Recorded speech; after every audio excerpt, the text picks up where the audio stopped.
There are some teeth that do better with a root canal than others. This is not one of them.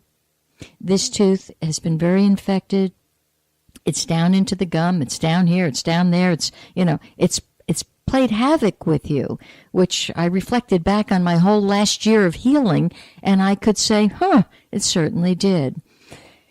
Now, the x-ray that they took, the first words out of the technician's mouth were, "Would you like to know what meridian this is on and what organs are involved?" To someone like myself who wants to get to the core, I want to do my part in my healing. So, of course, I'd want to know, is it the stomach? Is it the spleen? Which organ? And can they figure out when it might have been compromised? Because I would try to go back in as a light surgeon and undo all of the trauma around the essence, the beginning of it. When she said that, I had to hold my hat. I was so excited. As we proceeded, because he did say, it should come out sooner rather than later. Of course, I asked him, so if I leave it in there, what's the big deal? It'll just take care of itself. And I told him, I'm doing sacred geometry on it, and I'm trying to heal it. And he very gently said, some things get so out of balance that it can't be healed. I believe what he said at this moment, because that's the consciousness on the planet. But for some of you, if you've ever read the series called the Masters of the Far East, there will come a day when his statement is no longer true. There will be a bigger truth, because you can heal the stuff. I just don't know how yet. There are masters that can do it. So it's like, I'm chomping at the bit to get there, but couldn't get there. So he said it should come out sooner rather than later. I say to him, if it was your wife or yourself, what would you do? Get that out. Okay, what are you doing now? And that tooth came out. Now, he also said, it's been so compromised, it may come out in pieces. And I thought, okay, I hear you. Thank you very much. That gave me my next opportunity to help him. I knew who I had walked in there with.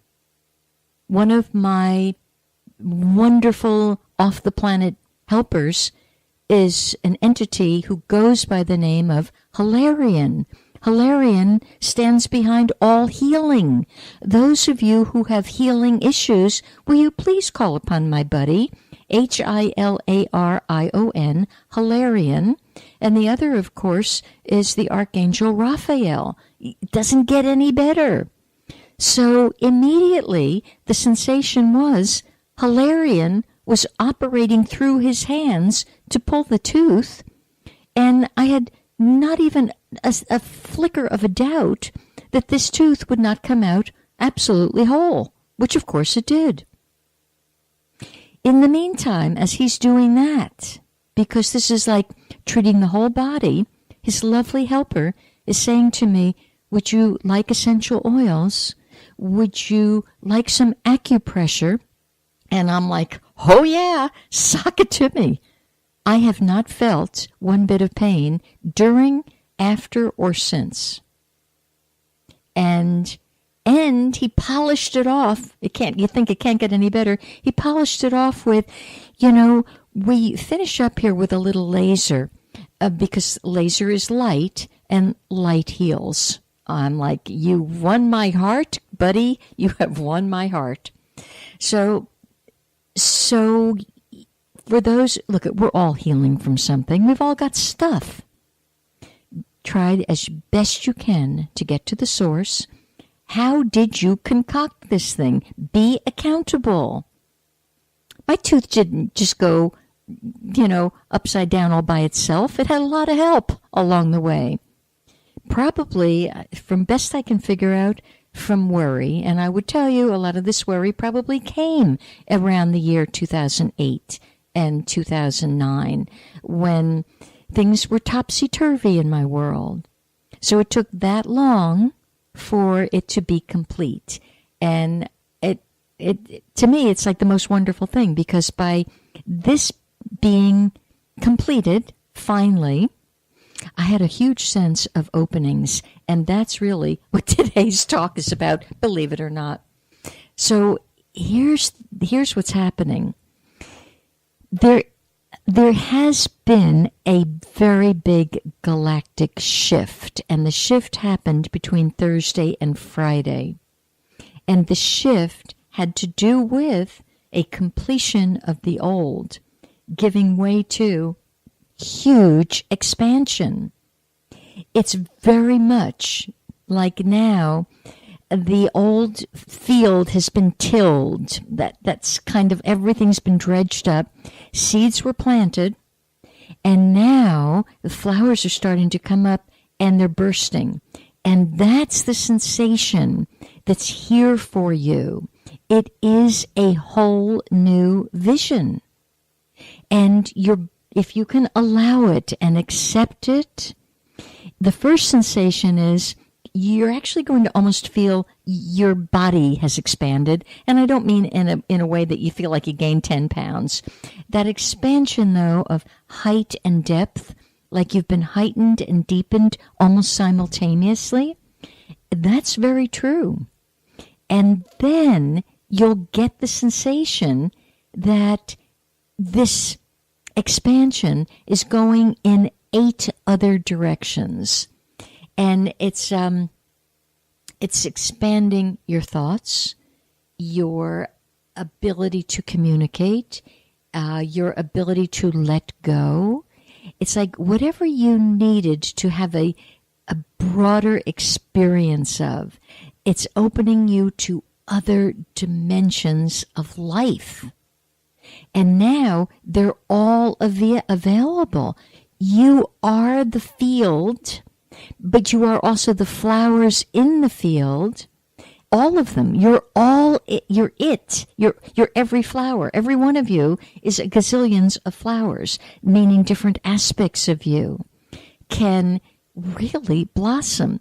The key, the little hitch here is, would you please let go of your hankering or your, your addiction to conflict and resistance. That's what slows down your little buds from just bursting forth. Because truly, within the next 4 to 6 to 8 weeks, they're supposed to be like almost like a poppy field. And why not a poppy field? Why not? Because those poppies can open up your consciousness. I've never tried them, but I understand they can open up your consciousness. And this is the simile. This is the correspondence. Your consciousness is to become brilliant oranges and reds and yellows. And that's what's here for you. And this is supposed to link you, well, it will link you if you can open to it, into what they call the very circumference of the universe. And I am becoming so adept at this let go game. If I were into tattoos, I would actually get one on my forehead saying, "She dropped it," because that's what's happening. And in it, you can actually feel the energies of other dimensions. You can sense it. You can almost see the spaceships. You can almost see the earth dissipating. You can feel your connection with star systems and galaxies. And it really is what I would suspect an LSD trip feels like. LSD probably dates me. I didn't use that either. But whatever they're using now, which, they believe will open them up, although unfortunately it may open them for a second, but then the crash landing is not fun because oftentimes the depression makes them want to leave their body. So it's very interesting, and it all ties in with actually the day today is in galactic energy. It's actually called the Red Skywalker Day. And the red always initiates. So initiate is an interesting word. Yes, it means a beginning, but it's an initiation. And so the initiation is becoming, how do I put this? Maybe one of the robed ones, R-O-B-E-D, where the sensation is you get the purple robe, like a king's cloak or a queen's cloak with the golden clasp and the jeweled breastplate. And those jewels were symbolic. Well, they weren't symbolic. They were actual jewels, and they actually, each one pertained to healing different chakras.